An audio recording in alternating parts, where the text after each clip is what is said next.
एक चीज़ जो हम बात कह रहे थे कि ठीक है 3 दिन अच्छी रैली हुई, लेकिन उस 3 दिन में एक जो फैक्टर मिसिंग था वो था एफआईआई का पार्टिसिपेशन। और आज से शायद वो एफआईआई का पार्टिसिपेशन वापस लौटेगा। और देखिए एफआईआईज लौटे और साथ में वॉलेटिलिटी को साथ लेकर आए। एक बार इंडिया विक्स भी दिखा दीजिए ज़रा आप, क्योंकि कहीं ना कहीं दोनों को आप जोड़ कर देखेंगे अगर, तो पिछले 3 दिन की तेज़ी पर एक बड़ा ब्रेक लगा आज। और अगर आप देखें 3 दिन से एफआईआईज के वॉल्यूम्स ही नहीं थे, ना के बराबर थे। आज सेंस है अगेन, ऑब्वियसली हो सकता है अभी भी वॉल्यूम्स थोड़े कम हो, लेकिन आज एफआईआईज छुट्टी से वापस लौटे होंगे। और आज सबसे ज़्यादा पिटाई किसकी हुई? एचडीएफसी बैंक की। जो सवाल आपने उठाए सर, ये जो 3 दिन की तेजी के बाद आज जिस तरीके से थोड़ी बिकवाली हुई है, ये इट्स प्रिटी नॉर्मल, या फिर लग रहा है आपको कि बिकवाली हावी हो सकती है मार्केट में? टेक्सचर क्या बिगड़ सकता है और फिर क्या करना चाहिए? लेवल्स कौन से इंपॉर्टेंट है ऐसे में? क्या ध्यान रखिए ट्रेडर से? देखिए श्रेया, एक चीज़ मैं आपको बताऊं, अब मैं इसलिए नहीं कह रहा हूँ कि मार्केट गिर गया था, लेकिन पिछले हफ्ते हम एक बात कर रहे थे कि देखिए जब अगले हफ्ते एफआईआईज वापस आएंगे तो उन्हें दिखेगा कि बिना किसी मतलब कोई फंडामेंटल चेंज तो नहीं हुआ, लेकिन उनके स्टॉक्स बढ़ गए हैं, मार्केट ऊपर आ गया, तो वो आते ही शायद सेल करेंगे। ये रिस्क रहेगा आपके पास, और ये रिस्क रहेगा। और एक चीज़ बताऊं तो मैं अब तो इनफैक्ट ऐसी हालत आ गई कि एफआईआईज ना हो तो ज़्यादा अच्छा लगता है हमें, है ना। कोई वो जैसे आते हैं उनकी सेलिंग आ जाती है, स्क्रीन बता रही है कि एफआईआई की सेलिंग है। मतलब इस तरीके के मूव्स वरना नहीं आएंगे। एफआईआई फेवरेट स्टॉक्स में हुई है रैली 3-4 दिनों में अच्छी खासी। ऐसे में अच्छा देखिए, हमारे पास किसी के पास कॉन्ट्रैक्ट नोट नहीं होता, हम में से किसी के पास एग्जैक्ट इन्फॉर्मेशन नहीं होती कि कैपिटल क्या कर रहा है या कोई बड़ा एफआईआई क्या कर रहा है। ये हम सिर्फ एक स्क्रीन देखकर एक अंदाज़ा लगा सकते हैं। उसके बाद शाम को भी जब स्टैट्स आते हैं उसमें भी ये नहीं पता होता कि कितने लॉन्ग ओनली ने बेचा, कितने हेज फंड्स ने बेचा। ये सब चीज़ें सिर्फ एक मोटा मोटी आपको एक अंदाज़ा मिलता है, तो एक अंदाज़ा लगाया जा रहा है। ठीक है, इसका सबसे बड़ा एग्जाम्पल, बेस्ट एग्जाम्पल है एचडीएफसी बैंक। सुबह एचडीएफसी बैंक के अपडेट्स अच्छे थे। एक बार निफ्टी का कंट्रीब्यूशन दिखा दीजिए ज़रा मुझे। और अगर आप देखें तो निफ्टी की गिरावट में एचडीएफसी बैंक अलोन करीब 50 पॉइंट कंट्रीब्यूट कर रही है। देखिए 50 पॉइंट एचडीएफसी बैंक से आ रहे हैं। इन्फोसिस, रिलायंस जो सुबह ग्रीन में था अब रेड में आ गया है, और बाकी एलएनटी वगैरह। और अच्छे अपडेट के बावजूद ये एचडीएफसी बैंक गिरा है। तो ये कहीं ना कहीं किसने बेचा फिर एचडीएफसी बैंक? अच्छे अपडेट के बाद भी किसने बेचा होगा? ये एक सॉर्ट ऑफ कॉमन सेंस अगर आप अप्लाई करेंगे तो एक सेंस बनेगी कि शायद एफआईआई वापस लौटे और उन्होंने देखा कि भाई उनके कुछ स्टॉक्स में अच्छा प्राइस मिल रहा है तो उन्होंने बेच दिया, जहाँ लिक्विडिटी भी है। और आज एचडीएफसी बैंक के अगर आप वॉल्यूम भी देखें तो वो ज़बरदस्त हैं। ये एक और चीज़ बता रहे हैं आपको कि आज एफआईआई के volume almost back to normal होंगे। लेकिन मेरा अभी भी ये मानना है कि जब तक आप 26,150 के ऊपर हैं तब तक ट्रेंड पॉजिटिव है। लेकिन जिस तरीके से हम गिरे हैं पिछले कुछ मिनटों में श्रेया, एक रिस्क तो बनेगा कि जो पिछले 3 दिन की आपने रैली देखी थी वो प्योरली एक, जिसे कहते हैं ना, when the cat is away mice are at play, वो रिस्क रहेगा। मैं मना नहीं करूंगा उससे, लेकिन ज़्यादा बड़ी गिरावट की बात हम तभी करेंगे जब हम 26,150 के नीचे निकलेंगे। तब तक तो ट्रेंड पॉजिटिव ही है। लेवल्स की बात की आपने, पहला सपोर्ट 26,200 से 250 का है, हम उसी में है एक्चुअली। और उसके बाद फिर बड़ा सपोर्ट आएगा आपका 26,050 से 26,150 का। ये नहीं टूटना चाहिए, ये टूटा तो फिर बड़ी दिक्कत आएगी। रेजिस्टेंस तो पहले 26,300 350 और उस जो आज का हाई है, और उसके बाद 26,350 से 26,450। बैंक निफ्टी की जहाँ तक बात है, बैंक निफ्टी में हम फर्स्ट सपोर्ट के काफ़ी करीब हैं। इनफैक्ट अब आ चुके हैं उसमें 59,800 से 60,000 के बीच में फर्स्ट सपोर्ट, और फिर 59,500 से 59,600 के करीब आएगा आपका बड़ा सपोर्ट। रेजिस्टेंस आपकी रहेगी 60,000 60,100 के करीब, और थोड़ा उससे ऊपर निकलेंगे तो 60,300 के करीब। अनुज, वो कहते हैं ना कि 3 दिन से तो हम अकेले भाग रहे थे। वो एक लाइन है कि जब सैया भय थानेदार तो डर कहाँ का। अब तक तो वही हालत है ना। डीआईएस और हम मिलके सब खेल रहे थे। आज एक्चुअल टेस्ट ऑफ स्ट्रेंथ हुआ है ना। पर अनुज, आज जिस तरीके से आईटी गिरा, और सब जो बात कर रहे थे कि कल जो परसों यूएस ने करा, उसने पूरे वर्ल्ड को हिला के रख दिया। ये आईटी का सडनली कोलैप्स, आप इसको इस इवेंट से कैसे कोऑर्डिनेट करके देख रहे हैं? और दूसरा, जो ट्रंप साहब ने टिप्पणी करी भारत को लेकर, उसके मद्देनजर। बिल्कुल, वैसे जो बात आपने कही, क्या सैया बने थानेदार है ना, वो नहीं, जब सैया भय थानेदार तो डर कहाँ का। हाँ बिल्कुल, वो शायद शादी के पहले के स्टेज की बात है ना। शादी के बाद के स्टेज में होता है कि चले गए थानेदार अब डर काहे का। तो खैर एनीवे,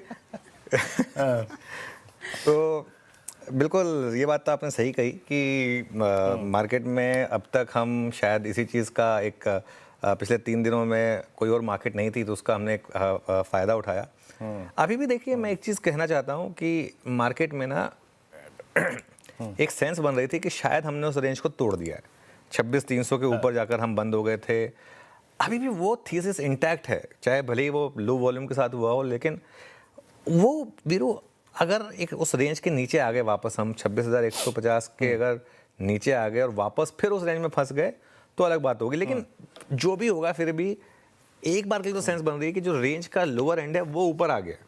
वो 25,700 वाला कहीं ना कहीं अब अनलेस मार्केट में बिल्कुल ही सब कुछ खराब हो जाए और चीज़ें बदल जाएं, एक सेंस तो बन रही है कि जो बेस है मार्केट का वो ऊपर आया। अभी के लिए हम एक मान के चल सकते हैं कि 26,000 के करीब का बेस है।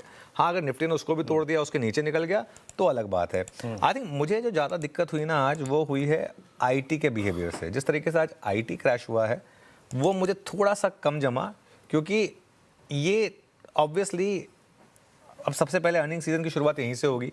अगले कुछ दिनों में आईटी की अर्निंग सीजन से उसके नंबर्स आएंगे और प्लस आप उसमें एफआई की सेलिंग जोड़ दें तो उस वजह से लेकिन ये ना, ये देखिए ये मार्केट जो है ना ये हमको इसे कहते हैं ना हम्बल पाई खिलाने में काफ़ी आगे रहेगी। हम जैसे ही अपना कोई व्यू बनाएंगे ये मार्केट उसका उल्टा कर देगी। तो इसके लिए इस साल कोई बहुत ज़्यादा बड़ा अग्रेसिव व्यू, मतलब ये नहीं लेना कि बस यहाँ से सब कुछ ऊपर ही होगा। एक साल के एंड का व्यू है कि 30,000 होगा, उसके बीच बीच में हो सकता है कि थोड़े से फेजेस आएँ। हो सकता है एक बार के लिए अभी आप 26,200 पर हैं, आप एक बार के लिए वापस 26,150 26,000 पर आ जाएं, फिर आप 26,500 तक जाएं। तो ये एकदम वन वे ट्रेंडिंग मार्केट के बजाय अपवर्ड ट्रेंडिंग मार्केट रहे, इसकी मेरे ख्याल से एक पॉसिबिलिटी रहेगी। और जो भी करें आप स्टॉप लॉस के साथ करें। देखिए at the end of the day एक व्यू होता है और वो सही भी पड़ सकता है, व्यू गलत भी पड़ सकता है। तो जो भी करें वो स्टॉप लॉस के साथ करें। देख रही थी 26,210 का लो बनाया सर निफ्टी ने आज, और 26,240 पर हम क्लोज हो रहे हैं, उससे मात्र कुछ अंक ऊपर, 84 अंक नीचे। ये क्लोजिंग लग कैसे रही आपको? देखिए अगर ये वही मार्केट वापस शुरू हो गई थकाने वाली तो बहुत दिक्कत है। मैं कहता हूँ मार्केट थोड़ा ट्रेंडिंग हो जाए, या तो वन वे अप या वन वे डाउन। ये इस तरीके की जलेबी मार्केट जो है ना ये थोड़ा सा दिक्कत क्रिएट करती है और ट्रैप होते हैं इसमें लोग, श्रेया सच बताऊं तो। और इसमें ना क्या होगा मार्केट में, अब बार बार व्यू भी नहीं बदल सकते ना हर आधे घंटे में थोड़ा व्यू बदलेंगे। तो अभी आई थिंक अभी तो वही व्यू है कि एक बार के लिए जब तक आप कल के लो के ऊपर हैं, आज हमने टेक्निकली हायर हाई और हायर लो बनाया है। अगर आज का लो कल की ट्रेड में टूट गया, सपोज करिए कल की पहले घंटे की ट्रेड में, दूसरे घंटे के लो में अगर आपने आज का लो तोड़ दिया तो शायद आपको मानना पड़ेगा कि वो अप ट्रेंड अरेस्ट हो गया है।